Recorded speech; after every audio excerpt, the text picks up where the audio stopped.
बच्चों, अभी तक हम लोगों ने 4 पेज का अध्ययन कर लिया है और आप जो है जब पढ़ रहे हैं तो इसमें से आप नोट्स की कॉपी को खोल के ज़रूर सामने रखें और कोई भी डाउट्स हो तो आप हमें फ़ोन करके पूछ सकते हैं।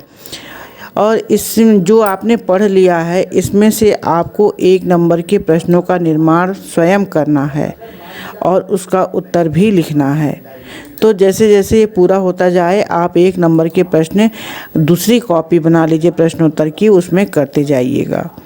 अगर हो सकेगा तो मैं भी आपको 1 नंबर के प्रश्न भेजूंगी लिखने के लिए।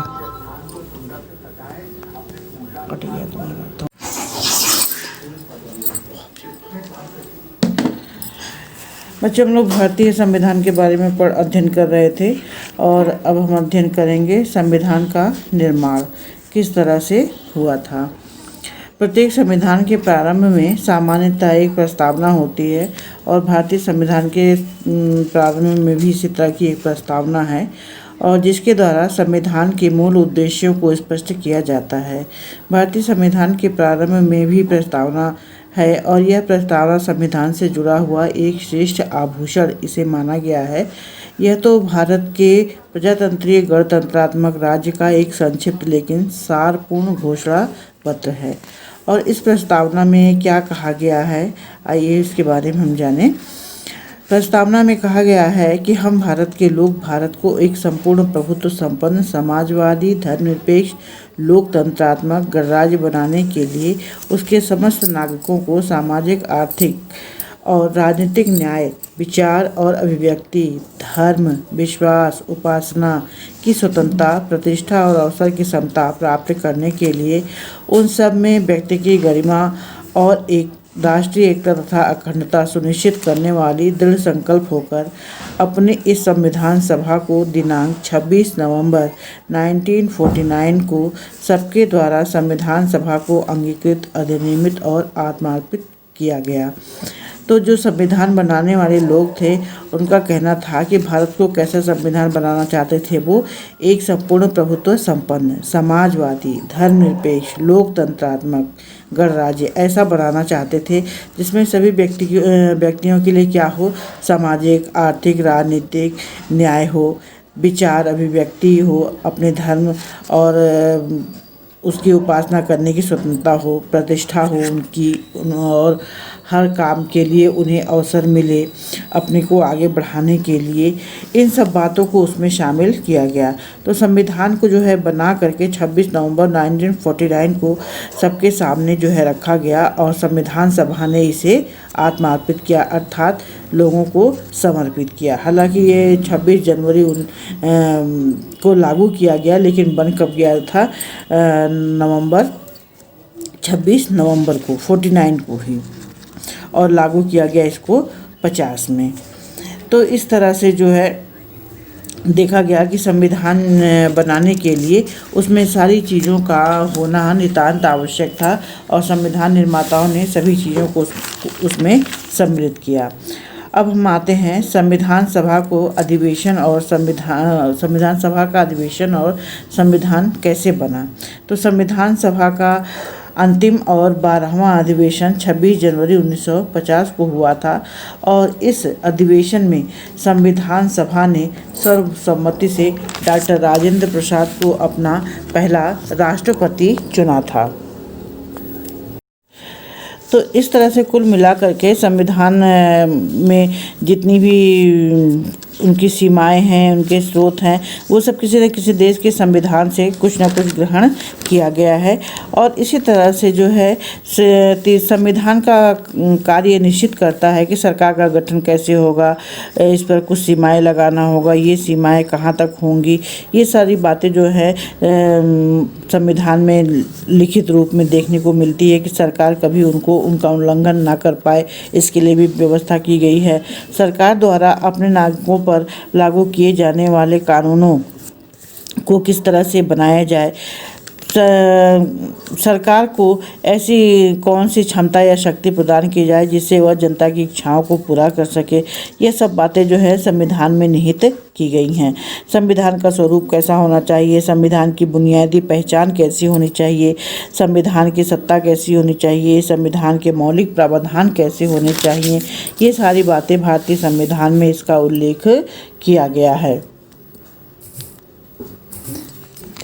तुम कहाँ से छू रहे हो? आयरलैंड के संविधान से नीति निर्देशक सिद्धांत का विचार आयरलैंड के सिद्धांत से लिया गया है और इसी प्रकार राष्ट्रपति के निर्वाचन में निर्वाचक मंडल तथा राज्यसभा में कला, साहित्य, विज्ञान आदि के संबंध में विशिष्ट शक्तियों के मनोनयन की प्रणाली आयरलैंड के संविधान से मिलती है। इसका अर्थ ये है कि राष्ट्रपति के निर्वाचन में एक निर्वाचक मंडल होता है, अर्थात लोकसभा, राज्यसभा और राज्यों की विधानसभाओं को मिलाकर एक निर्वाचक मंडल बनाया जाता है। और ये बात कहाँ से ग्रहण की गई है? आयरलैंड के संविधान से। और भारत में राज्यसभा में कुछ ऐसे विशिष्ट व्यक्तियों को मनोनीत किया जाता है जिनकी संख्या 12 होती है।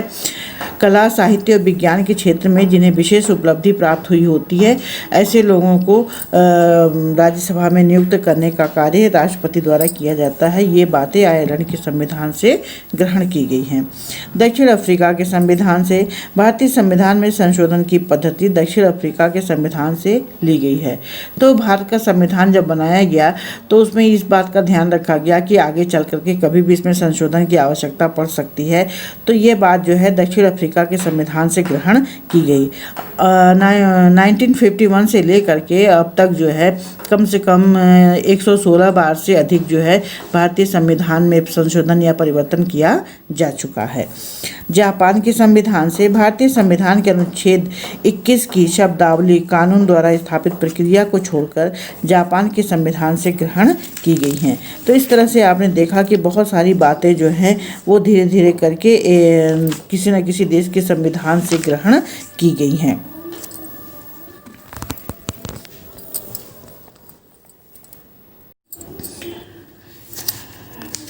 कनाडा के संविधान से हमारी संघात्मक व्यवस्था बहुत अधिक सीमा तक कनाडा के संविधान से मिलती जुलती है और कनाडा के समान ही हमारे संविधान में संघ के लिए फेडरेशन शब्द का प्रयोग नहीं बल्कि यूनियन शब्द का प्रयोग किया गया।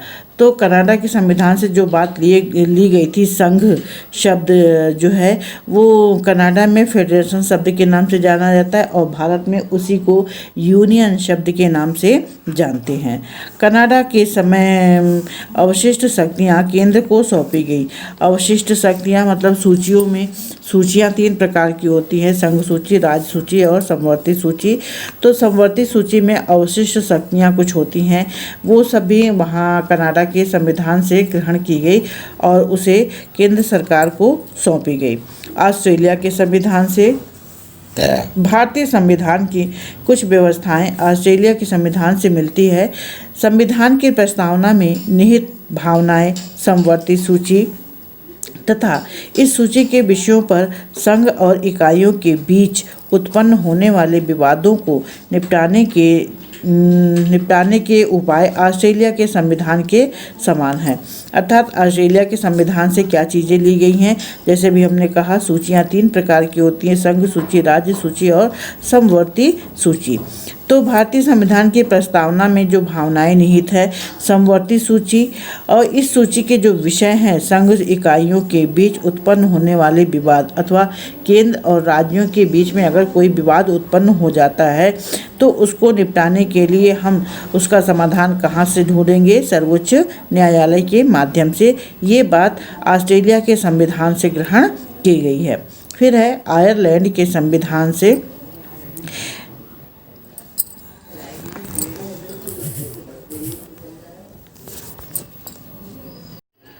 सर्वसम्मति से डॉक्टर राजेंद्र प्रसाद को अपना पहला राष्ट्रपति चुना। इस संविधान के 395 अनुच्छेद और 8 अनुसूचियाँ थीं, लेकिन बाद में ये अनुसूचियाँ बढ़ाकर 8 से 12 कर दी गई। इसे परिशिष्ट भी कहा जाता है। इस संविधान के निर्माण में 2 वर्ष 11 माह और 18 दिन का समय लग गया और इस पर 22 नवंबर 1949 तक 63,96,729 रुपये खर्च हुए। अर्थात इस संविधान को बनाने में 2 वर्ष 11 माह 18 दिन का समय लगा और 63,96,729 रुपये खर्च हुए। भारतीय संविधान 26 जनवरी 1950 को लागू किया गया, इसलिए 26 जनवरी को गणतंत्र दिवस के रूप में मनाया जाता है। अगला पॉइंट है आपका भारतीय संविधान का स्वरूप एवं संरचना। 9 दिसंबर 1946 से लेकर 26 नवंबर 1949 तक संविधान में 11 अधिवेशन हुए, मतलब इनकी बैठक 11 बार हुई थी, जो 166 दिन तक चले और इसमें से 144 दिन का समय प्रारूप संविधान पर विचार करने में लगाया गया। प्रारूप संविधान मतलब उसकी रूपरेखा बनाने में केवल 114 दिन का समय लग गया था। 4 नवंबर 1948 को संविधान सभा का 7वां अधिवेशन आरंभ हुआ और प्रारूप संविधान का एक धारा पर 10वें अधिवेशन में विचार विमर्श किया गया। मतलब जो भी अधिवेशन होता था, बैठक होती थी इनकी, उन सब पर किसी न किसी चीज़ को लेकर के विचार किया जाता था। इन 4 अधिवेशनों के समय के दौरान 7,635 संशोधन किए गए।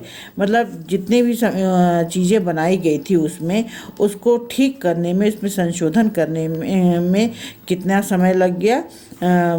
4 अधिवेशनों के समय के दौरान 7,635 बार इसमें संशोधन किया गया। मतलब अगर कुछ गलतियां थी तो उसको सही किया गया, जिनमें से 2,473 संशोधनों पर गंभीरतापूर्वक विचार विमर्श किया गया और 10वें अधिवेशन के प्रारूप संविधान के दूसरे वाचन को पूरा किया। जब 10वां अधिवेशन हुआ तो उसमें संविधान का दूसरा चरण पूरा हुआ था। ये मान लिया गया था कि संविधान जो है आधे से ज़्यादा बन चुका था ठीक ठाक। 14 नवंबर 1949 से 26 नवंबर 1949 तक संविधान सभा का 11वां अधिवेशन हुआ। मतलब 11 बार अधिवेशन हो चुके, जो 12 दिन तक चले। 11वां अधिवेशन जो था इनका वो 12 दिन तक चला। इस अधिवेशन के दौरान प्रारूप संविधान का तीसरा वाचन भी पूरा किया गया। मतलब संविधान बनाने का तीसरा चरण पूरा किया गया और संविधान सभा की रचना लगभग उसी योजना पर हुई जिसे मंत्रिमंडल ने एक समिति कैबिनेट मिशन योजना के अनुसार बनाया गया था।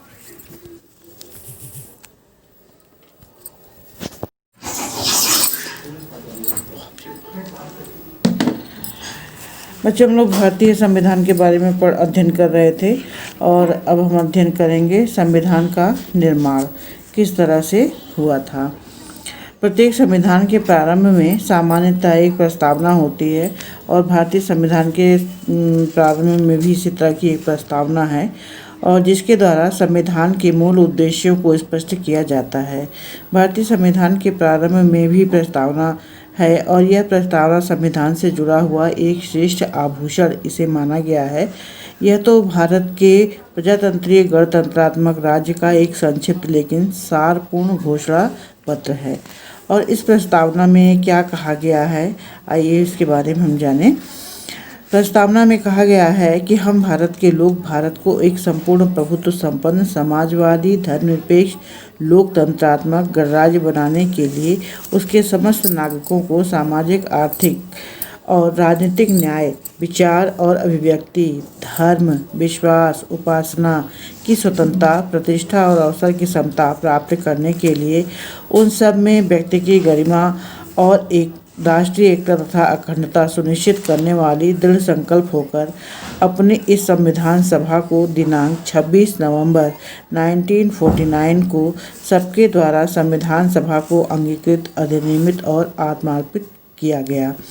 तो जो संविधान बनाने वाले लोग थे उनका कहना था कि भारत को कैसा संविधान बनाना चाहते थे। वो एक संपूर्ण प्रभुत्व संपन्न समाजवादी धर्मनिरपेक्ष लोकतंत्रात्मक गणराज्य ऐसा बनाना चाहते थे जिसमें सभी व्यक्तियों के लिए क्या हो, सामाजिक, आर्थिक, राजनीतिक न्याय हो, विचार अभिव्यक्ति हो, अपने धर्म और उसकी उपासना करने की स्वतंत्रता हो, प्रतिष्ठा हो उनकी, और हर काम के लिए उन्हें अवसर मिले अपने को आगे बढ़ाने के लिए, इन सब बातों को उसमें शामिल किया गया।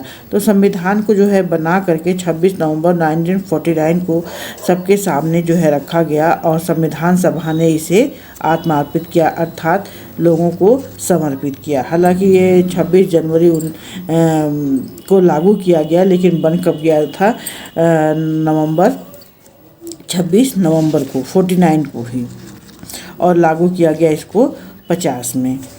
तो इस तरह से जो है देखा गया कि संविधान बनाने के लिए उसमें सारी चीज़ों का होना नितांत आवश्यक था, और संविधान निर्माताओं ने सभी चीज़ों को उसमें सम्मिलित किया।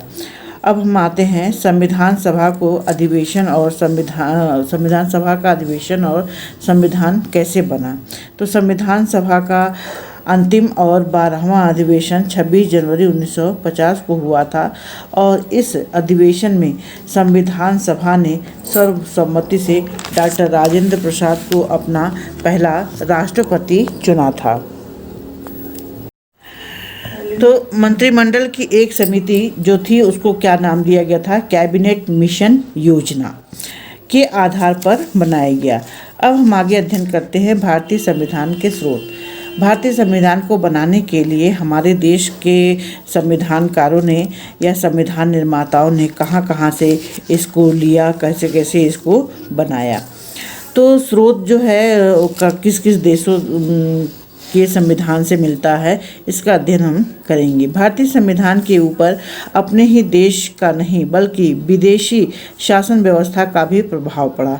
मतलब हमारे भारतीय संविधान निर्माताओं ने अपने देश के साथ साथ दूसरे देशों के संविधान के बारे में कुछ ना कुछ ग्रहण किया और भारत का संविधान उसी के अनुसार बनाया। प्रोफेसर डायसी ने एक स्थान पर लिखा है कि भारतीय संविधान की तुलना उस देसी पौधे से की जा सकती है जो विदेशी भूमि पर नहीं उगता। मतलब हमारे देश का संविधान ऐसा बना हुआ है जिसकी नकल हम विदेशों से किए तो हैं, पर विदेश की भूमि पर ऐसा पौधा नहीं है, मतलब ऐसा संविधान नहीं है। भारतीय संविधान को उधार का थैला भी कहा गया है। संविधान निर्माताओं का उद्देश्य मौलिक सिद्धांत की रचना नहीं वरन वास्तविक सिद्धांत था। मतलब केवल हम मौलिक तरह से इसको लिख दे, सब कुछ कर दे, ऐसा नहीं था, बल्कि ऐसा सिद्धांत बनाना था जिसमें वास्तविकता दिखाई पड़े। इस प्रकार से संविधान का निर्माण करते समय हमें निम्न बातों का ध्यान रखा गया, और संविधान के स्रोत में हमें निम्न चीज़ें देखने को मिलती हैं। पहला तो ये कि 1935 का भारतीय शासन अधिनियम। 1935 में भारत स्वतंत्र नहीं हुआ था, उस समय भी अंग्रेजी शासन व्यवस्था थी और उस समय भी उनका एक अपना संविधान था, तो उससे कुछ बातों को भी ग्रहण किया गया। भारतीय संविधान का सबसे पहला प्रमुख स्रोत रहा है 1935 का भारतीय शासन अधिनियम। संविधान की विषय वस्तु, सामग्री, भाषा, इस संविधान का प्रभाव स्पष्ट रूप से देखा जा सकता है। मतलब वहाँ से लिया गया उस समय से। संघ और राज्यों के बीच शक्ति विभाजन तथा राष्ट्रपति के संकटकालीन अधिकार के संबंध में व्यवस्था 1935 के अधिनियम जैसी ही है। मतलब उस समय जैसा था वैसा ही उसे बाद में भी रखा गया। अधिनियम की लगभग 200 धाराएं ऐसी हैं जिन्हें अक्षरशः या वाक्य रचना में साधारण परिवर्तन करके संविधान में इनको स्थान दिया गया। अर्थात आप ये कह सकते हैं कि 200 धाराएं या 200 नियम जो हैं 1935 के भारतीय शासन अधिनियम में थीं, उसी को वैसा ही रख लिया गया। दूसरा है ब्रिटिश के संविधान से। तो ब्रिटिश के संविधान से क्या बातें ग्रहण की गई हैं? भारत संविधान में संसदीय व्यवस्था ब्रिटिश के संविधान से ग्रहण की गई। अमेरिका के संविधान से मूल अधिकार, सर्वोच्च न्यायालय से संबंधित व्यवस्था, उपराष्ट्रपति और इनके ऊपर अमेरिकी प्रभाव का दिखना। मतलब ये सब बातें जो हैं मौलिक अधिकार, सर्वोच्च न्यायालय और उपराष्ट्रपति के संबंध में जो भी बातें हैं वो सब अमेरिका के संविधान से ग्रहण किया गया।